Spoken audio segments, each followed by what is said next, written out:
right, we're gonna look at the patch notes today. Everybody say hi to YouTube. Say hi to YouTube chat.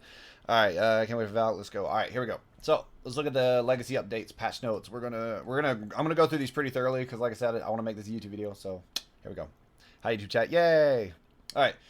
We're going beyond the battle with arenas, introducing Valkyrie, as well as new arenas maps and Olympus map updates and more. All right, here we go. Dev stream. We're not gonna watch that. New for Apex Legends Legacy arenas. Ooh, look at that skin right there. That is sick. That's so pretty. Look at all these. Are some nice little skins. What's up, Calm? How you doing, bud? I'm still gonna chat even though it's a YouTube channel. YouTube stream. I don't care. All right. Arenas. The games are going underground with the introduction of a new permanent mode. Arenas, fully assembled and unimpressed with the glitz and glamour of Apex games. Former Apex Predator Ash is taking the competition back to its roots, a pure form of combat. The rules are simple: 3 versus 3. Eliminate your enemies to win the round. Nowhere to run, nowhere to hide. You win or die. Arenas features a new set of custom maps. We know most of this already, but we're going to read it anyways. Tailor-made for those for the close quarter combat, with more to come in the future. I am excited for more. We know we want to see a Skull Town map for this, because that's what we thought it was originally when we first heard about the 3v3 arenas. Everybody heard and speculated that Skull Town was going to be one of them. We can only hope that they bring it back. It'd be dumb not to. Squads start each round in the spawn room where they can get weapons, gear, and abilities and adjust their loadout as the strategy changes. Excuse me. First team wins 3 rounds with at least 2-point lead. Like I said, they have to have a 2-point lead. We have crowned the victor unless they battle to a 4-4 tie. They don't have the honor of participating in Ash's favorite part of the game, sudden death. We've seen a lot of this thing. All right, so let's see our maps. Party Crasher. Short version, Mirage took the Voyage on a joyride and didn't go as planned. This map looks so pretty. I cannot wait to get on this map. This map looks gorgeous, dude.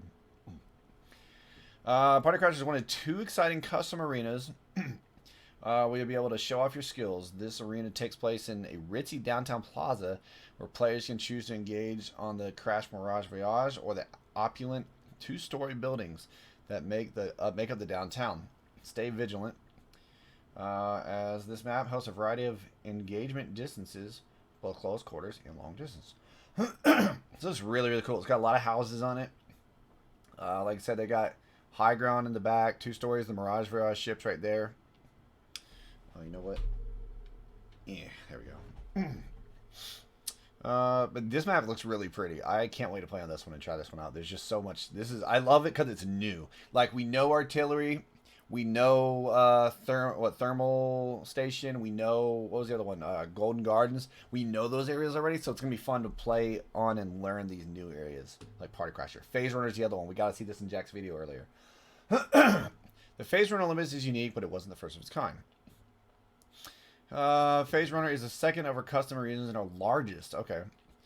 You'll fight in a hidden experimental zone at the peak of a mountain where a prototype phase runner lays for use. This map gives you a lot of space to maneuver, so be sure to be on the lookout for those who prefer to be patient and take you out from afar. So this might, if there's any sniper map, might be this one, but there is a lot of trees and stuff in the way, so.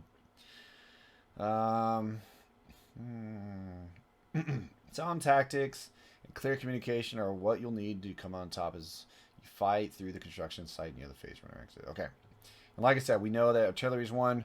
We know that Golden Gardens won. Who knew that it was actually called Golden Gardens? I thought it was just gardens. And then thermal stations. So these are going to be pretty cool. I hope that there's going to be some other really cool ones. Like we said, Skull Town. What are some other places? Octane Town would be a really cool place to do it at. There's a lot of great POIs all over the place that would make good 3v3 arenas, and then hopefully they'll add more custom ones going down the road. Phototype Phase Runner, yep. Excuse me. In addition to the maps, other areas from our 3 BR maps will be thrown into a bi-weekly rotation. Okay. Giving you 5 maps total for arenas. At the start, you'll get artillery from Kings Canyon, thermal station. Okay, we saw it. Valkyrie. We know a lot about Valkyrie. Kairi Imahara is the daughter of Apex Predator Viper. Salvaged the remains of her father's North Star Titan years after his death. With Rampart's help, she fashioned a sleek new jetpack that honors her family's legacy. Now she's entered the games under the name Valkyrie. Alright, so we know this. Passive VTOL jets. Use jetpack to reposition or reach high places. You have limited fuel, cannot use weapons while flying. So, we saw this just a few minutes ago in the arena's gameplay. I was curious how fast her jetpacks would be. They don't look overpowered fast, but it does get you off the ground really fast, and you can take a high ground pretty fast. So it's pretty cool. You can still get beamed out of the sky with it, but it's not too weak, I don't think. It's gonna take some time playing her to really find out just how good it is. Our tactical missile swarm. Fire a swarm of mini rockets which damage and disorient the enemy. So it doesn't do a lot of damage. I think we heard it does. We'll read it down later. It might not be in there tonight, but we heard it does like 20 initial damage or something like that. It does build damage if you get, but you have to get hit by other little nodes as it comes down, and it doesn't stack that much. It only increases a little bit from my understanding. And the disorient is kind of like the arc stars, but not as long, it seems. Ultimate skyward dive. This is the thing that we are anticipating, or at least I'm anticipating, will make her relevant in the competitive scene. Maximum 53 damage I heard from Kind. Okay, so yeah.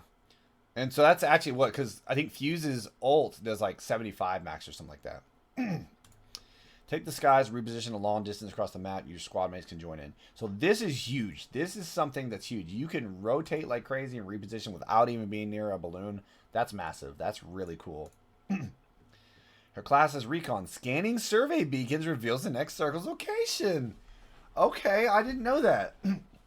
That's really cool. So she is a Recon class. Very, very neat. So she can also scan beacons. That's 4 legends now.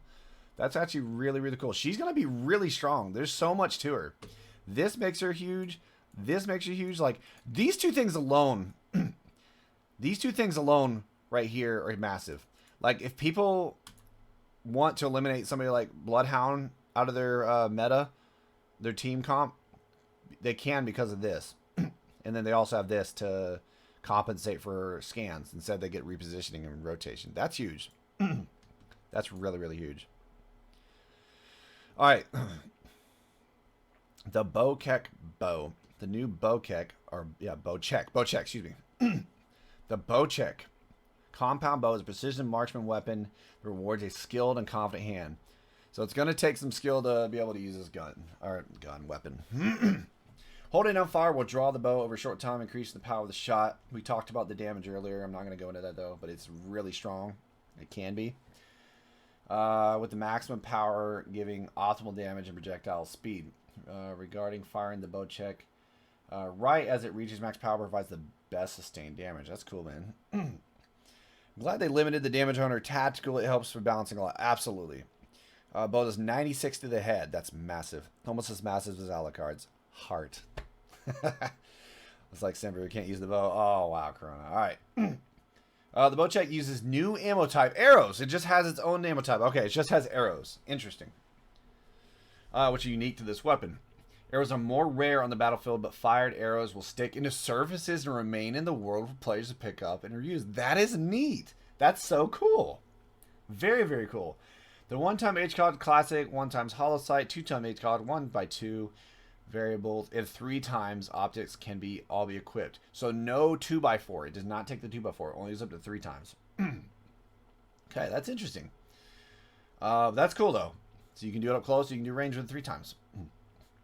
The Bokek can also be further modified with two new hop-ups entering the game: Shatter Caps and Deadeye's Tempo.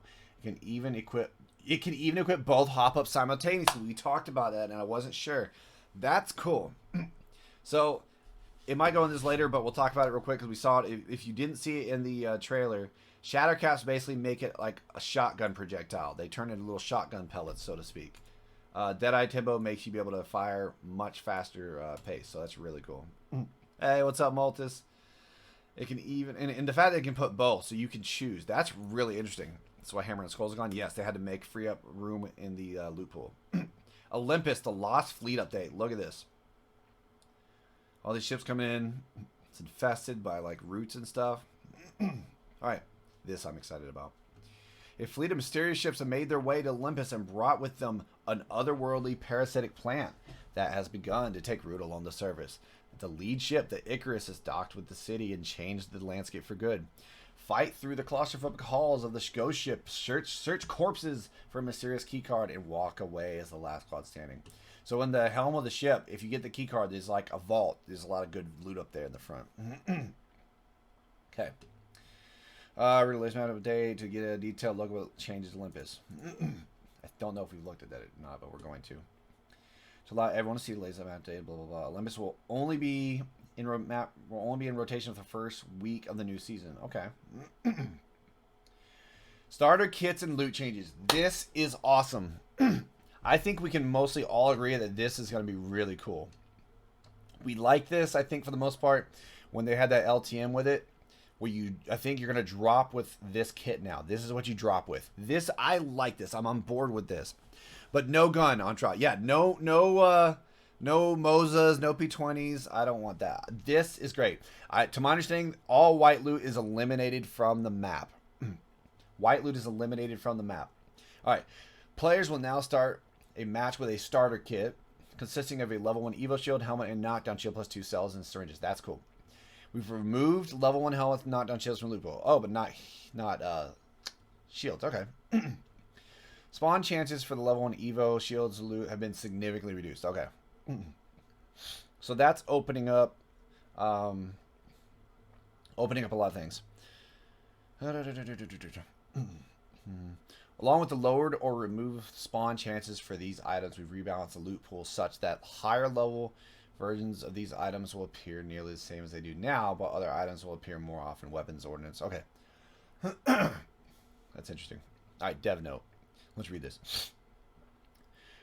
We've wanted to take a crack at improving the loot game for a while, with our design goals being to make picking up loot feel more impactful to the game, and to thin out our loot a bit in general. Since we're always adding new items to the pool, the recent locked and loaded, that's what we're talking about. Takeover mode helped us field test. Like I said, they always use us to field test stuff, which is interesting. A lot of the stuff that was in the war games modes were possibly field tests for future changes. Some of the changes we're looking for to make moving forward. Certain pieces of loot and low tier loot types specifically are being put on notice. We're removing level 1 helmets and knockdown shields from the ground loot because they seemed like the least exciting, least meaningful equipment picks that we had.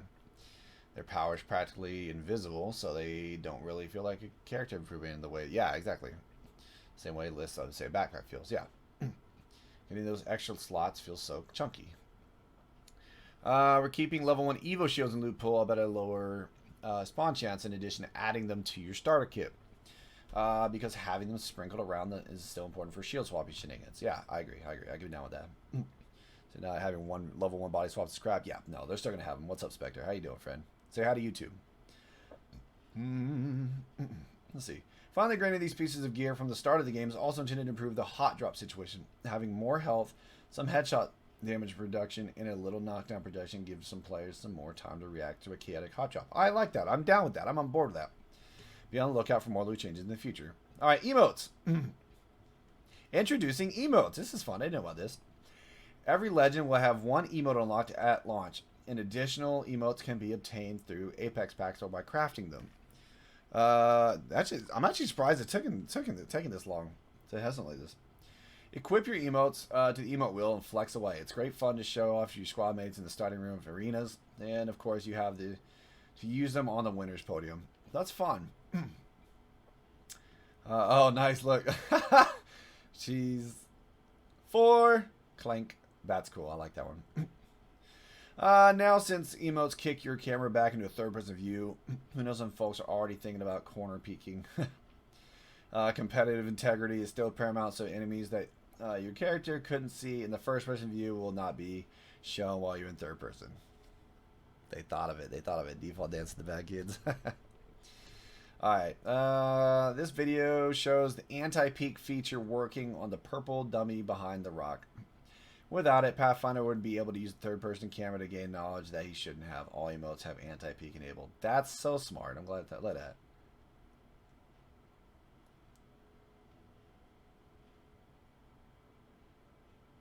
Aha. That's so clever of them to do that. I would not have thought of that. That's really smart. Battle Pass. Unlock the Premium Legacy Battle Pass and level it up to unlock new skins like Rampart's Crafty Kitsune at Premium level 25 and Race Demon's Whisper at Premium level 50. What do we think of these skins?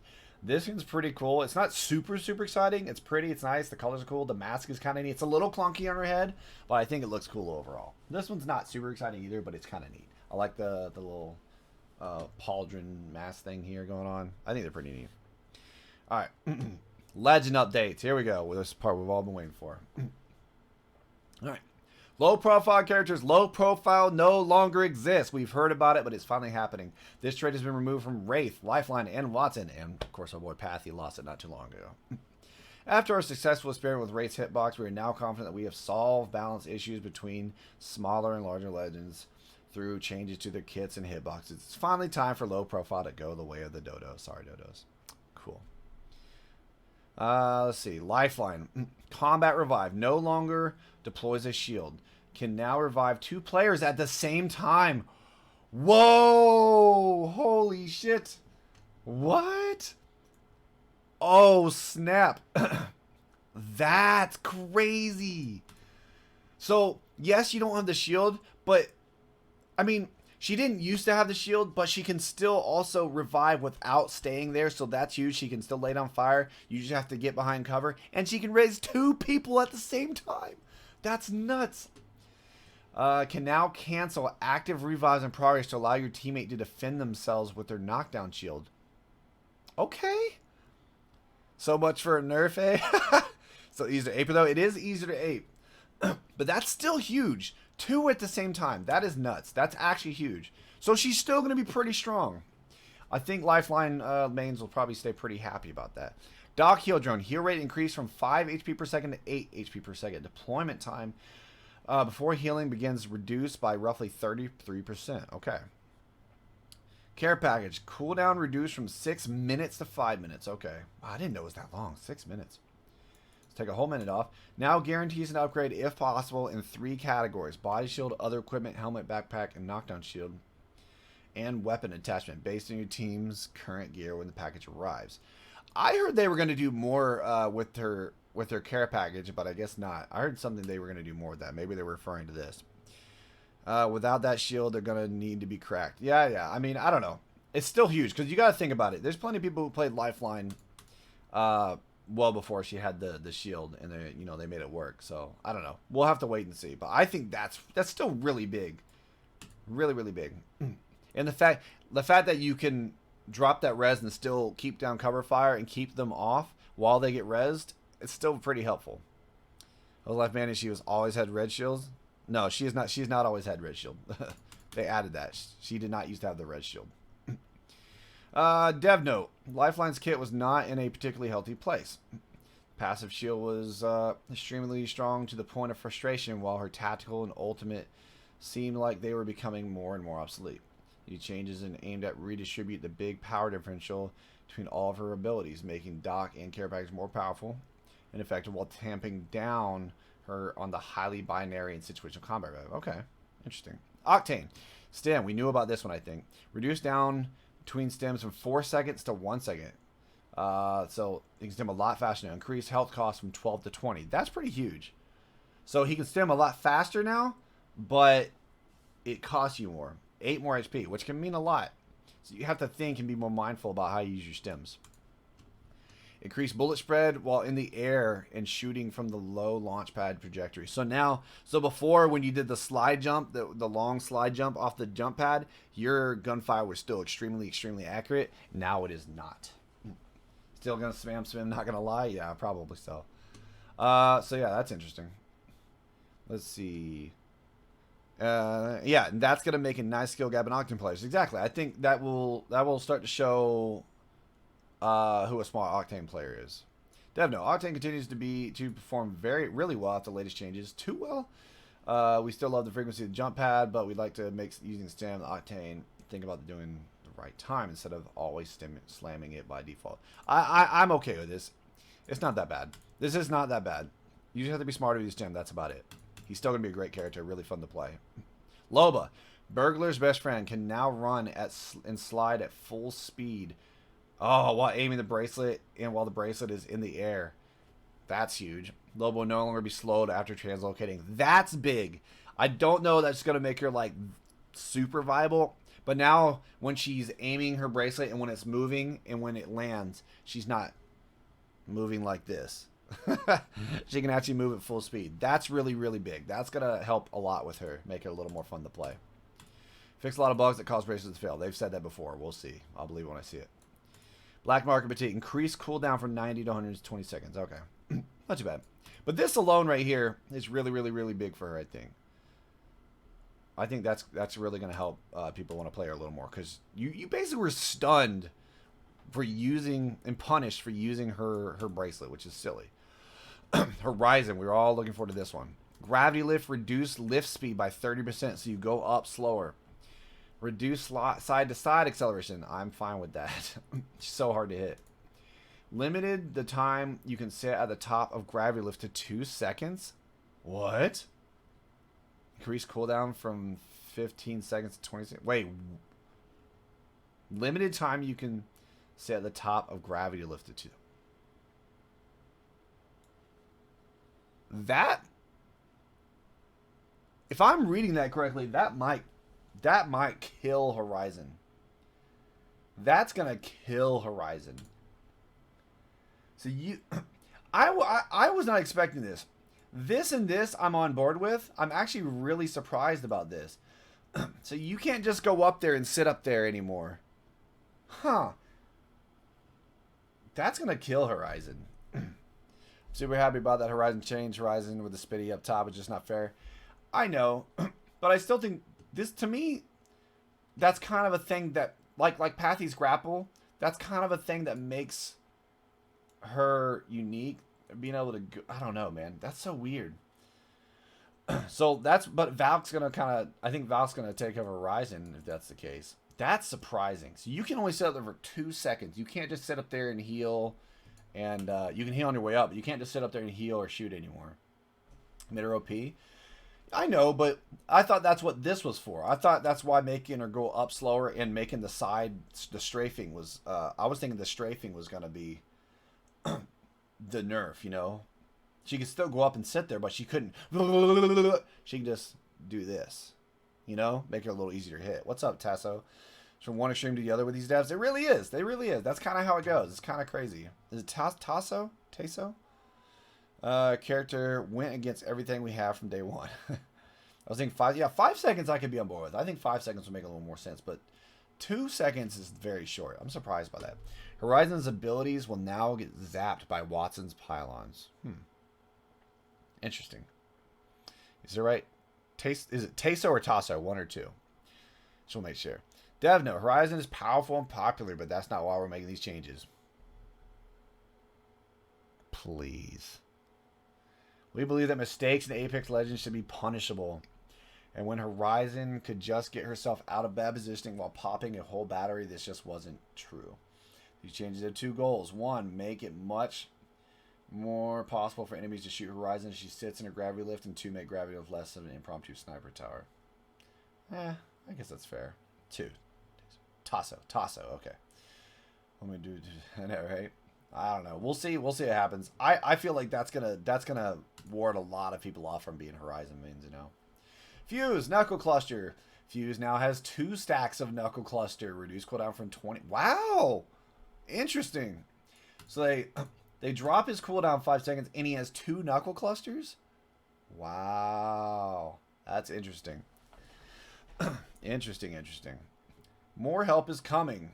But we want to be very careful how we buff him so that he doesn't just become the legend that kills you with his abilities. I agree. I'm fine with that because he's not in a bad place. I think he's pretty balanced overall. He's not too powerful or anything like I was worried he was going to be. But that's interesting. People play Fuse sometimes.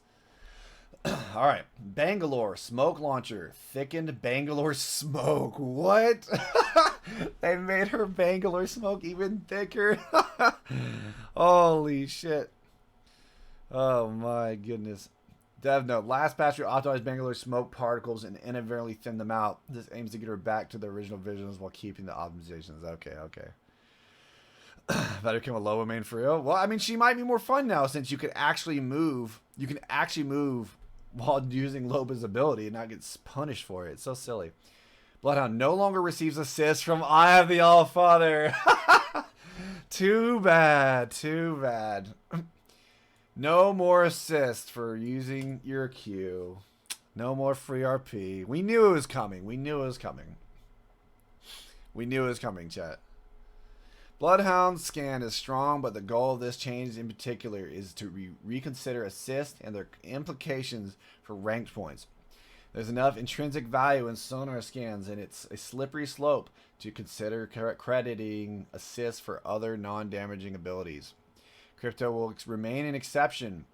Oh, Crypto. Okay, well, Crypto's like the active nature of Crypto's drone scan is not notably different from the passive option with Bloodhound. This should encourage Bloodhound players to act on the information they get from the scan to eliminate instances where they might try to snag a quick assist without committing to a fight in the same way Crypto has to. Okay. Crypto's drone can now scan and open care packages. Okay. Can no longer use his drone to hijack a respawn beacon that's already in use. Wow. I didn't know that was a thing, to be honest. No more free KP. Big Sag. Weapons updates. Marksman weapon category. Okay. Oh, look what's in there. The Scout. All right. The G7 Scout and the 33rd are currently in the assault rifle weapon category, but they are a bit strange in that category due to their firing style and some of their handling values. Yeah. Similarly, the triple take felt a little out of place in the sniper category. Does it? Okay. Did it happen in one of the tourneys? I don't know. I'm not sure. With the introduction of the Bokek Bow, we felt it was a good time to introduce a new weapons category, Marksman Weapons, which will include G7, 30-30, triple take, and Bokek. Weapons in this category are precision weapons that are most effective up to medium long range and the sort of in-betweens of assault rifles and snipers. This allows us to begin moving the settings of these weapons towards more consistent value for the class and making the settings of ARs and snipers more consistent with less outliers. The Scout's just been on a trip, right? The Scout started out as a sniper, then it went to an assault rifle, and now it's going to marksman. Oh, what they're smoking?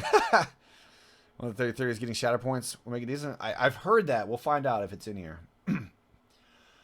For starters, we're increasing the movement speed while aiming down sights for marksman weapons. Interesting. They were at sniper speeds and will now be between sniper and AR speeds. Okay.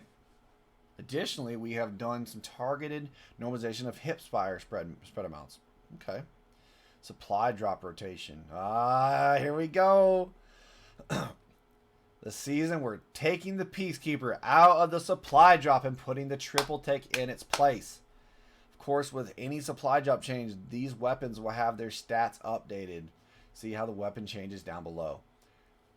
Yay. I'm actually really excited for the PK to come back. I want to use it more. I want to get better with it. I didn't used to be very good with it back in the day. I feel like I've gotten better overall as a player and I'm better at like skill weapons, and I want to get better with this gun. So I'm excited for it to come back. Triple take and Kraber in the crate. And they're going to make triple take probably stronger. Crate weapon drops rates. Since we're exchanging a shotgun with a marksman weapon, now was a good time to rebalance the drop rates of crate weapons. The Kraber will spawn less often in the early game and more often in the mid game to better accommodate its power. The triple take will be the most common early game crate weapon, with the Prowler being the most prominent late game crate weapon. Don't mention my damn Prowler. There it is right there. Alright, fully kitted rotation. Alright. So we're getting the Bokek Bow, the Wingman, the Hemlock, the 99, okay, and the Sentinel. The ones that we're losing, no more gold, Sentinel, Moza, 301, Sag, Spitfire, and Longbow. That's interesting. All right, that's very, very interesting. These are going to be fun. These are going to be fun. I think this is going to be a lot of fun to use. Go one. Hop up, Shatter Caps. Fire selected. Yep, there it is, 30-30 right there. Fire select to toggle between standard mode and shatter mode. The shatter mode rounds split into a blast pattern on firing. This hop up will be equipable to the 30-30 repeater in Bokek. That's crazy. That's crazy that the 30-30 is getting the shatter caps.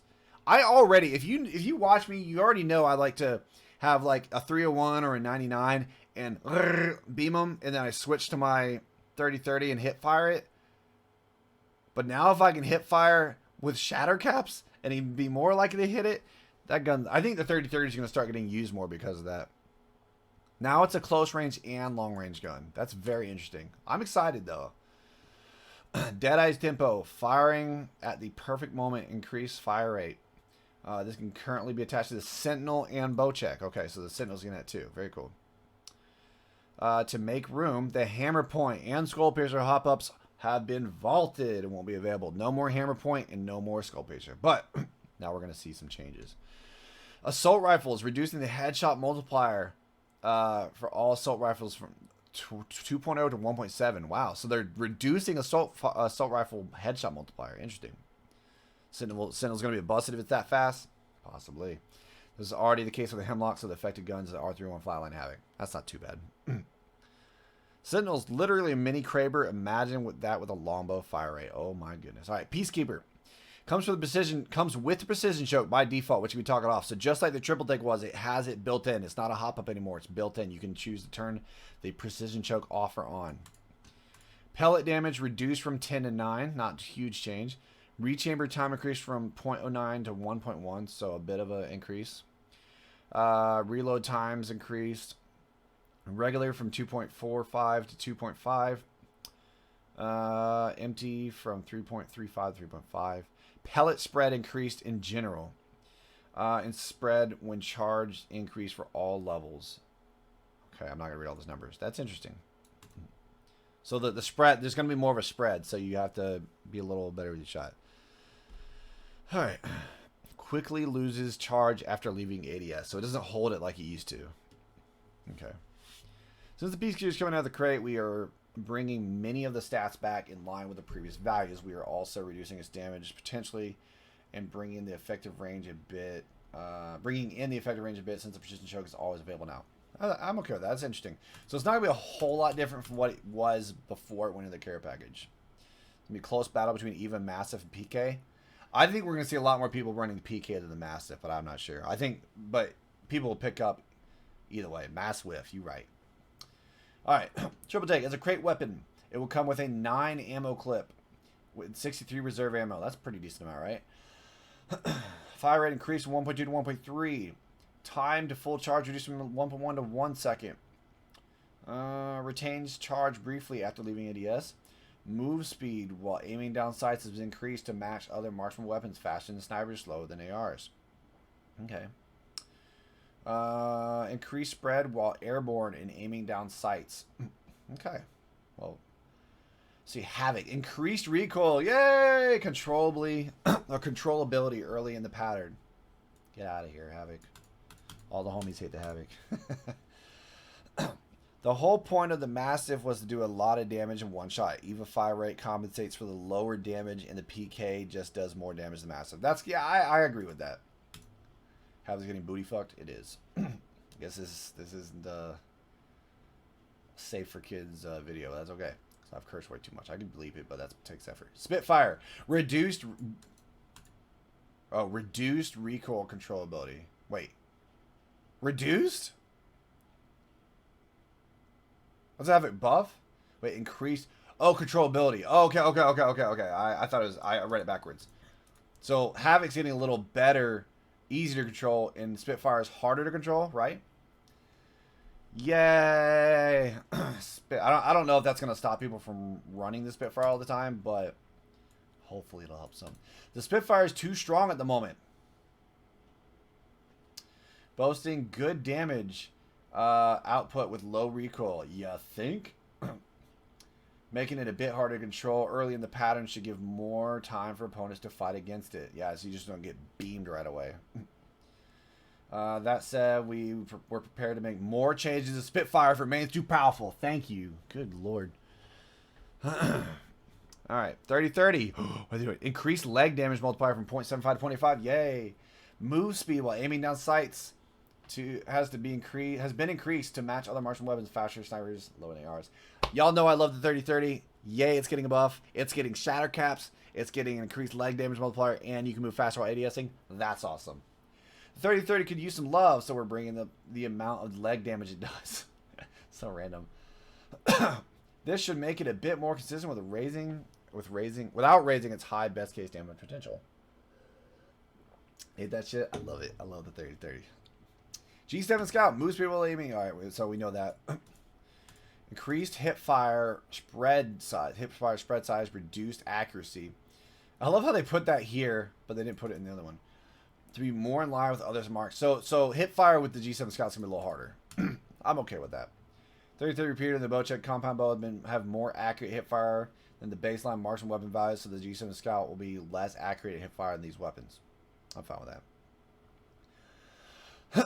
Longbow increased headshot multiplier from 2.0 to 2.15. So no more skull piercer, but you get a bit of an increase, not a huge one. Same with wingman. They bumped it up just a little bit. It's not huge, but a little bit. Don't know how good it's gonna be. As we've done before, the skull piercers out loop pill. We're giving Longbow and wingman commissary buff.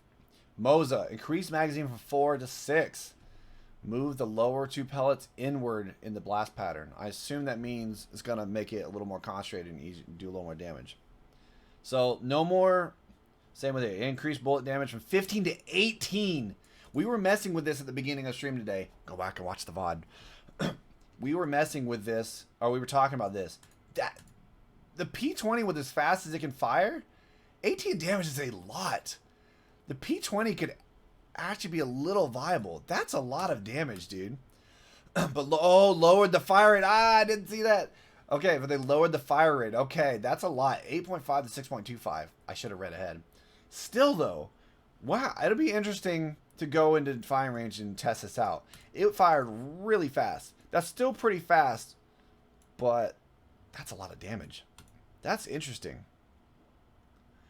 Let's go back to this. This brings up the baseline power level, so only finding a Mozambique early in the match gives you more of a fighting chance and makes up for removal of hand points. Similar to Mozambique, we want to bring up P20's baseline power level a bit. Most players couldn't take advantage of the fast fire rate, so bringing that down while increasing the damage should help players win more easily fights with P20. Arc stars, aim and movement, slow removed from initial stick. Okay, we talked about this. That's pretty cool. So you will still get stunned. If you get stuck, you won't get stunned. So you can still move around. You will get stunned once it blows up. Let's see. 15 times 8.5 is 127 DPS. 18 by 6.25 is 112. So yeah, actually, the DPS is lowered. Okay. So it's a little weaker. Interesting. That was on the P20. Thank you, Henry. Sticking someone should feel rewarding, considering it's a rare occurrence that's difficult to pull off. Well, an argument can be made that getting stuck should be a personal death sentence. The inability to at least relocate and spare teammates from the follow-up exposure makes it hard to counter against a coordinated team. This change should help mitigate that, but without stripping away the satisfaction of a nice stick. I'm okay with that. I'm down with that.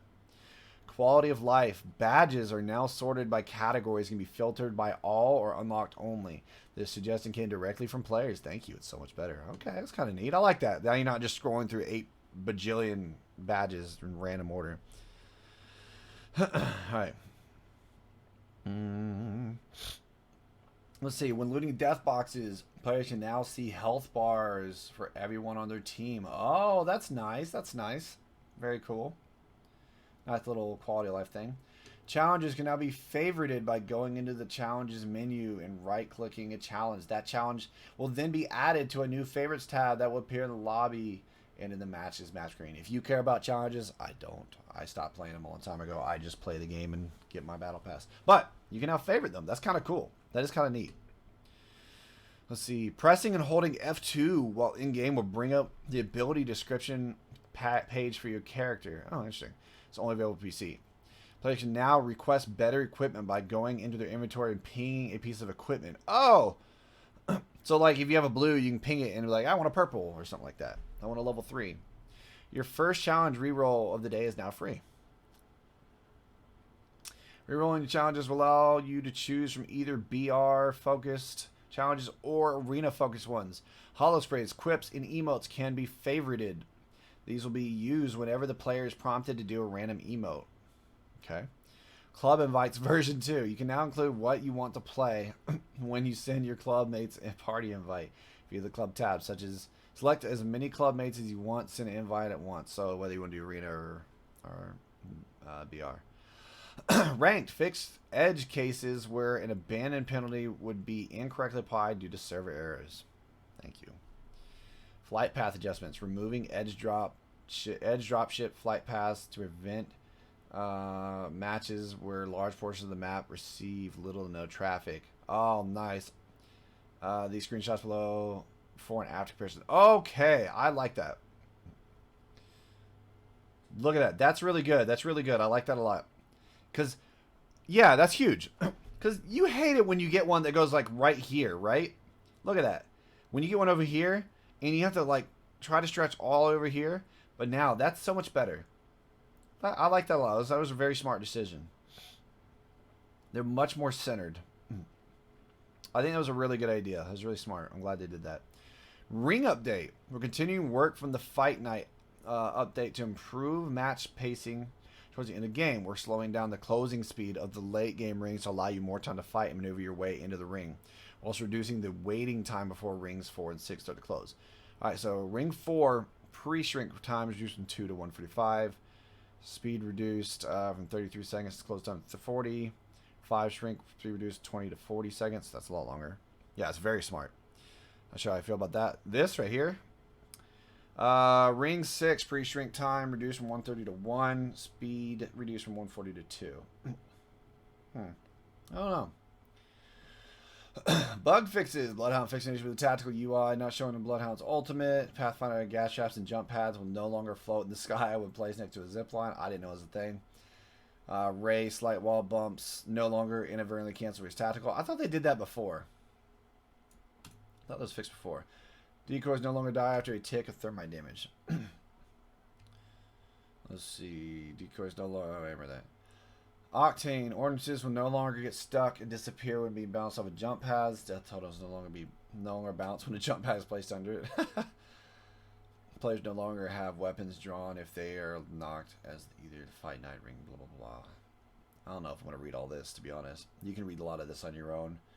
More areas, lowest bracelet fails, yeah, I don't really care about most of that. Part of the iron sight was being displayed over the whole weapon. Supply drop prowler can now toggle fire modes. I didn't know it couldn't. Menu issue with advanced look options being hidden. Survey beacons will now appear on the map when teammates are respawned. Cool. So a lot of really, really cool patch notes overall. I'm loving this. I'm excited for Season 9. I'm excited for this kind of change. I'm excited for arenas. I'm excited to try the new bow. Have the Peacekeeper back. There's so much coming in Season 9, aka Legacy. I think this is going to be the best update yet. I think it's going to revitalize the game. It's going to bring new people to the game. People are going to have options of what they want to play now. It's going to open up more options for tournaments, for learning your 3v3 gunplay. It's going to open up all kinds of possibilities. So I'm really, really excited. I hope you are too. Yeah, I'll see you in Season 9. Big kisses.